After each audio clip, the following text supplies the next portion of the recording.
My daughter's best friend thinks I'm the meanest mom ever, but she has no idea what I'm actually doing. Maya started coming over after school every day about 6 months ago. At first, I was thrilled my daughter Emma had such a close friend, but I quickly noticed something wasn't right with this sweet, quiet girl. Maya would stare at food like it was her worst enemy.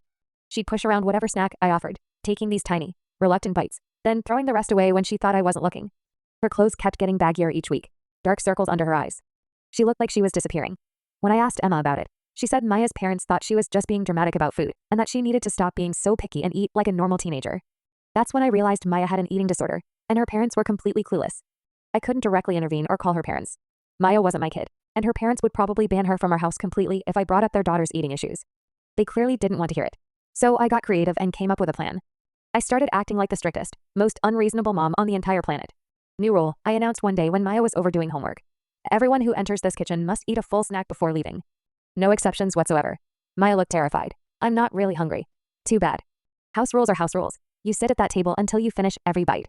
I watched her struggle through an apple with peanut butter, fighting back tears with every bite. My daughter Emma looked at me like I'd completely lost my mind and transformed into some kind of monster. But here's what Maya didn't know. I was staying up late researching eating disorder recovery online.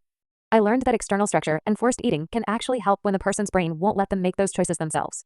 It's like providing a lifeline when someone's drowning. I kept escalating my mean mom routine and no phones during meals.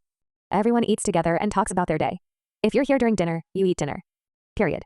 Anyone who says they're not hungry has to drink a protein smoothie instead. Maya would roll her eyes dramatically and complain bitterly to Emma about how horrible and unreasonable I was being. I'd overhear her saying things like, "Your mom is literally the worst, and she's so controlling." But she kept coming over every single day. And slowly, very slowly, she started eating more. The breakthrough came 3 months into my mean mom routine. I found Maya crying quietly in our bathroom after dinner. "I ate the whole plate," she whispered. "I haven't finished a meal in months." That's when I dropped the act. "Maya, honey, I know you're struggling with food. I'm not trying to be mean. I'm trying to help." She looked up at me with these wide, scared eyes. "You know? I know. And I want you to know that your worth isn't determined by what you eat or don't eat. But your body needs fuel to keep you alive." She broke down completely. Told me about the voice in her head that made eating feel impossible. How her parents just kept telling her to eat more without understanding why she could not. That night, I helped her write a letter to her parents explaining what she was going through. We researched therapists together. I even offered to go with her to the first appointment. Her parents were shocked. They had no idea eating disorders were real medical issues.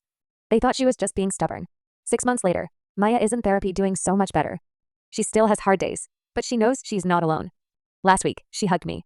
"Thank you for being mean when I needed someone to make the hard choice for me." Sometimes being the mean mom means loving someone enough to do it.